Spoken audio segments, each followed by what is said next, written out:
Ryan Walters has caused many headlines since becoming superintendent of schools in Oklahoma. This time, there are some consequences to him tweaking the curriculum. Jonathan has the story. Ryan Waters is the Oklahoma State Supervisor of Elections, and he's trying his best to lie about the performance of the Oklahoma schools.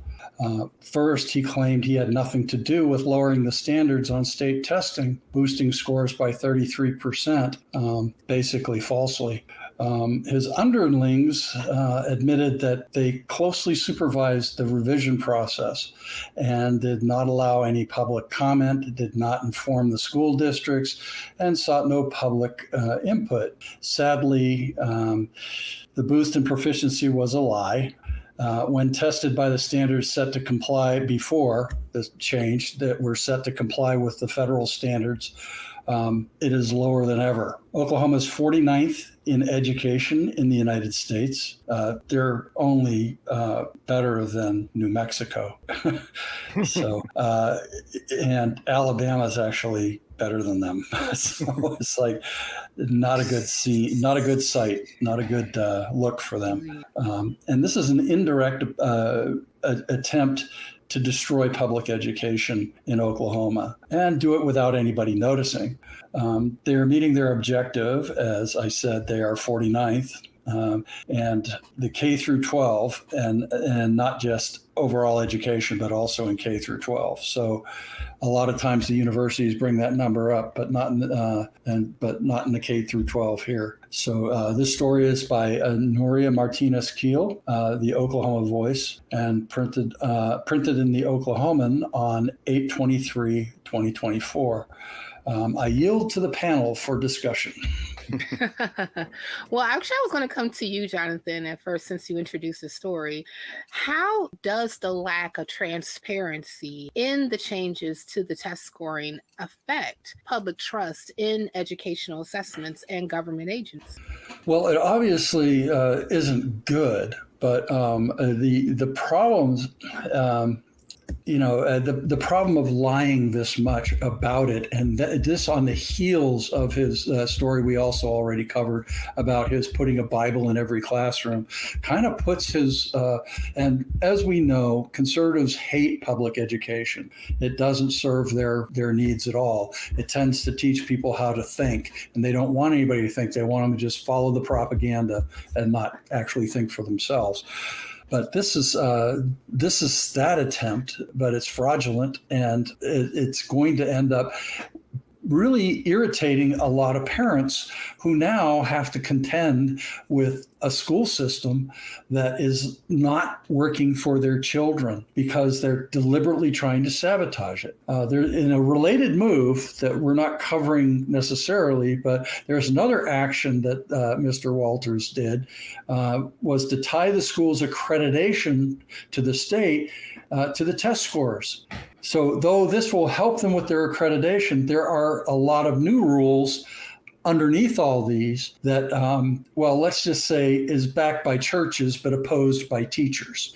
So the checklist of these items is mandatory, or the school gets a deficiency on their accreditation.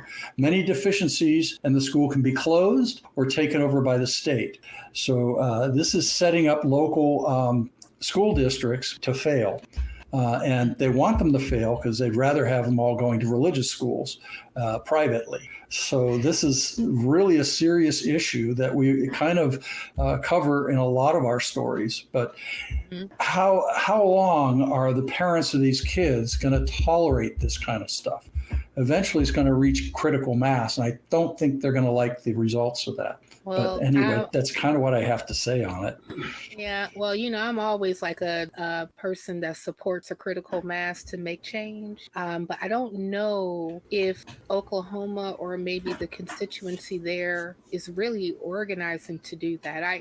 But then again, I'm just expressing my ignorance because I really don't know what the advocacy and the activism on the ground to push back against some of the policies that Ryan Walters is pushing. But, Scott, I'm coming to you because you're an educator and you've been an educator for quite some time. And, I would like for you just to, answer what are the implications of lowering performance standards on long-term educational outcomes for students that happen to be in Oklahoma? Well, I mean, if he had gotten away with it, the short-term impact would have been to artificially inflate the effectiveness of their current policies. Scott, I have to say it. I do apologize. He would have gotten away with it if it wasn't for those meddling kids. Those stinking kids. But go ahead. It's old man Mahoney at the haunted amusement park, right? Exactly. But go ahead, continue. So he's artificially. I mean, it's a misrepresentation, obviously, but it's a deceit at the deepest level. He's, Jonathan was talking about how he's deceiving the public, right? They lower the standard to make it look like they're being more effective, and I think. I'm presuming here, I don't know this for a fact, but I'm presuming that it's to prop up the other changes that they're doing. It's to say, look how effective we are now. Look how effective book banning is doing. Look how effective it is now that we have the 10 Commandments in the classrooms. Look how effective we are now that we're incorporating Bible stories into our day-to-day lessons and that kind of thing. And so it's just artificial inflation. What effect does that have on the education? First of all, it guts one of the main tools that educators have to assess themselves and to assess how effective they are with their students, and that is assessments, right? It's responses from testing, whether it be standardized testing, whether it be testing in the classroom, whether it be written paper tests, or whether it be activities, or it's just totally invalidating all of those efforts to improve. I don't think I'm going out on a limb here when I say that educators generally go into the field because they care, because they want to do well. They want to help children. They want to empower children. They want to, teach them things. They want them to be an enlightened and educated citizenry, right? It's good for the country. It's good for the individuals. It's good for the neighborhoods. It's good for the local government. It's good for everybody. And so what this is doing is it's just taking away the effectiveness of those methods. As teachers, we like to talk about critical reflection. We want to look back at ourselves. We want to look back at what we're doing, and if we can change things to make them better, then we can. Then we do that. And so this is not only is this covering up a problem that was there. I think Jonathan said they were 49th in the state. Yeah, rah, right? And so it's covering up a problem that was there, but it's also making the problem look like it's a good thing. And so it's kind of giving them a free pass, or it would have if it had worked. Given him a pass to incorporate more of these changes that will also undermine the educational system even further. And like you both mentioned, I would have to assume that part of the goal, at least, is to get rid of public education. And so it's very callous and it's very devious, and it's almost too cruel to imagine to do something like to take away a child's ability to become a better human being, to learn how to become a more productive member of society, to take away their power to make their lives better. And that's really what it's doing. That's the ultimate cost that education can pay here, is we will lose the effectiveness of the educational system we have, and we will in fact even roll back even further and make it even less effective. Well, Cindy, you are on the outside looking in, all safe and tucked away in a different country. But I know that you definitely pay attention to a lot of the things that are going on here in the good old US of A, American Apple, the 4x4. So anyway. Don't forget the guns. We got guns. Yeah. Jesus, guns, and babies, right? Yeah, got to get that straight. My bad, guys. But Cindy, I'm just wondering because, like, since you like pay attention to a lot of these things that's going on, what do you really think? I think that Scott alluded to it a bit, but can you expand on really what the motivation is behind I call it the shenanigans in Oklahoma? I'm not going to sing the rest of the song because I don't know the rest of the words, so I'm just not going to do it and embarrass myself. But what is the motivation behind, doing the things that they are doing when it's quite obvious that, well, I guess to us that happens to be on the other side of the looking glass, that this is detrimental and harmful to the kid?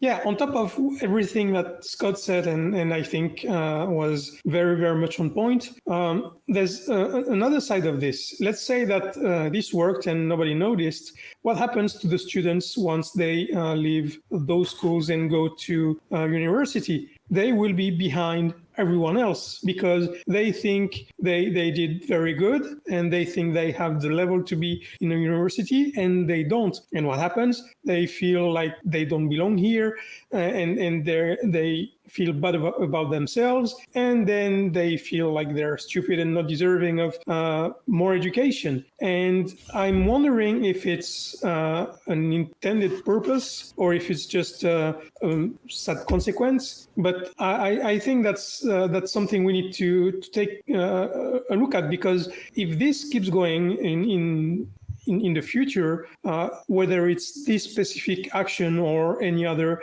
that the Republicans are taking, the United States is going to be very, very much behind in terms of workforce, in terms of education, of course, which is already the case, but workforce, economics, because economics are linked to the workforce, which is linked to the education.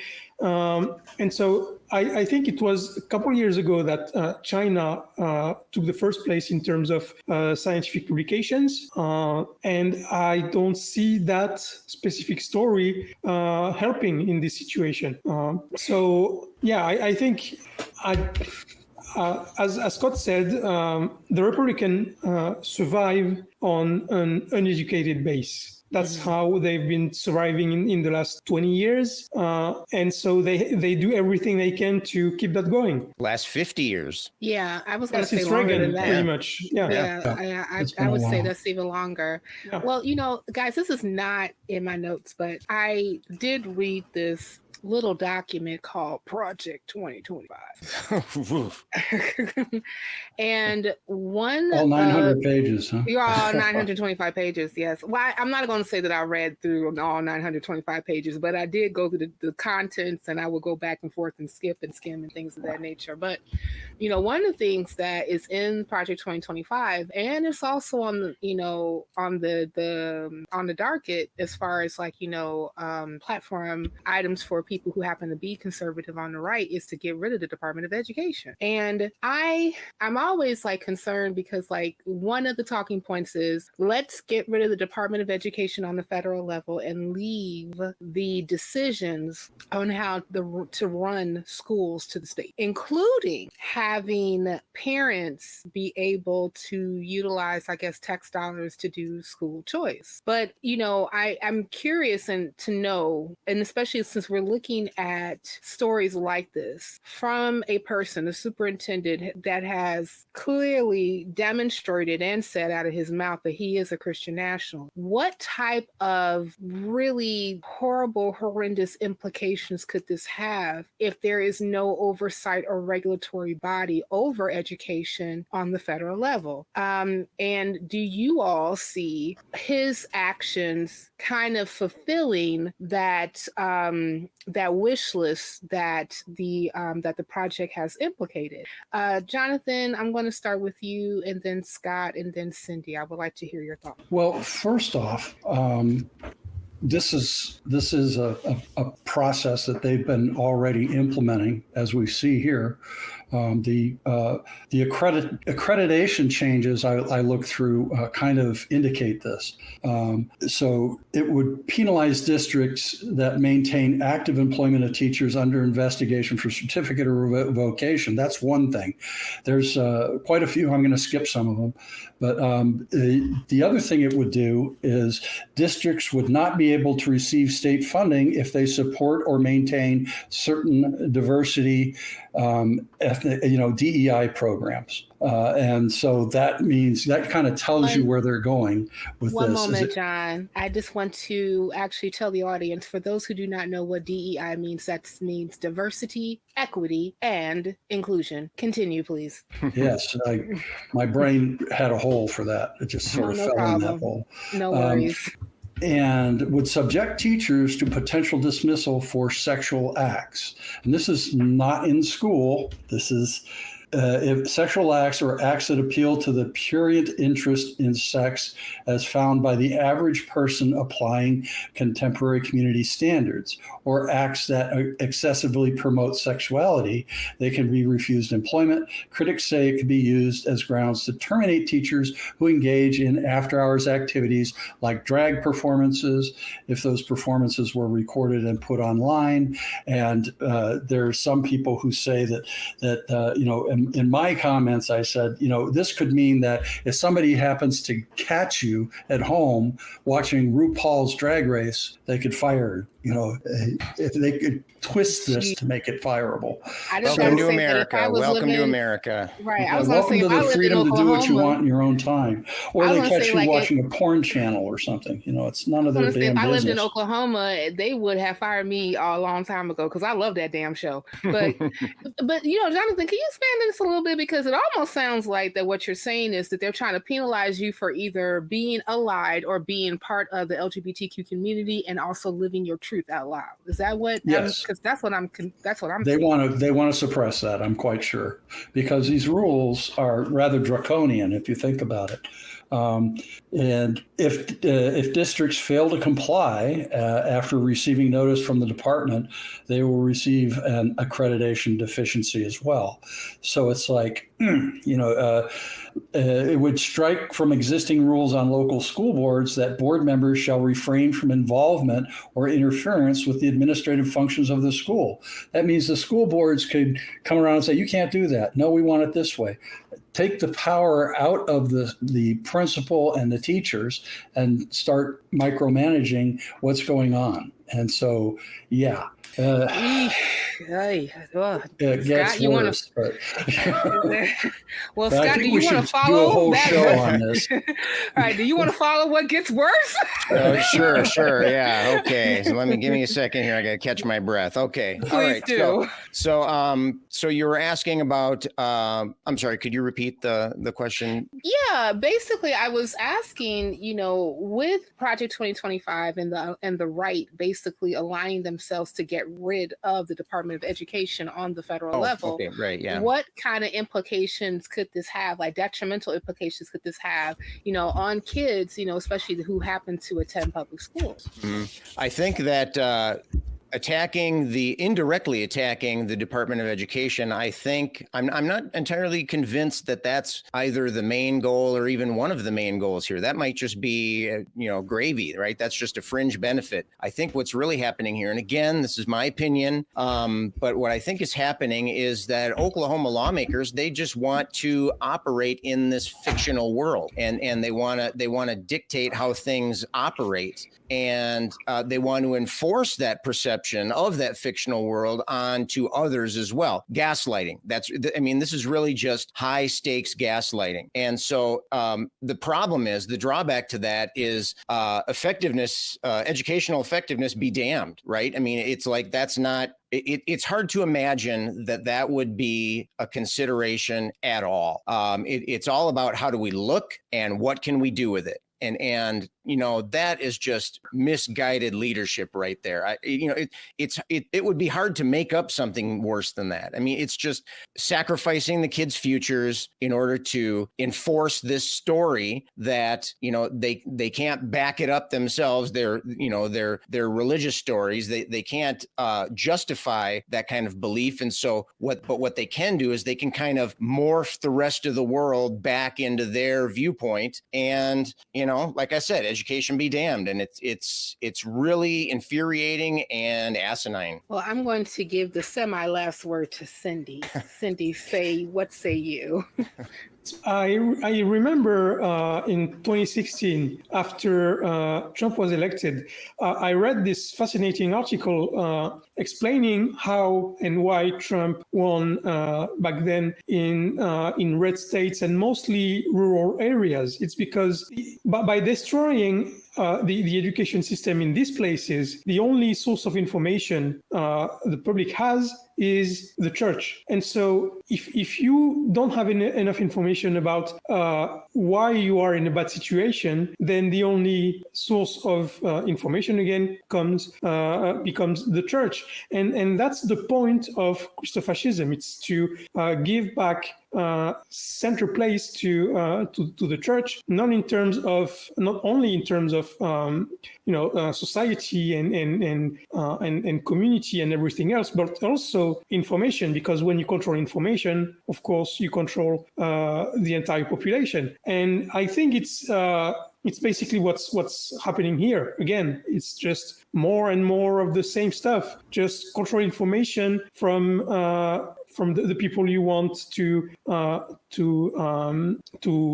to lead, but to control. And so that's the only way to do it. You destroy education. Yeah, I definitely hear exactly what you guys are saying, especially when it comes to, if you want to control the minds of the people who happen to be under you, destroy the institutions that educate them. And when test scores suddenly improve, but it's due to altered benchmarks rather than real student gains, it's a red flag. Even covering up actual student losses. It's not just false gains, it's covering up losses, and it's even worse. Yeah, exactly. It's covering up the losses that happen to come to those who are not getting the proper education that they're supposed to get, oftentimes because the curricula and also the benchmarks for them for their achievements are being altered. But schools, parents, and lawmakers deserve clear and upfront information, because when it comes to education, the only thing worse than poor performance is a lack of honesty about what the numbers really mean. So let's remember,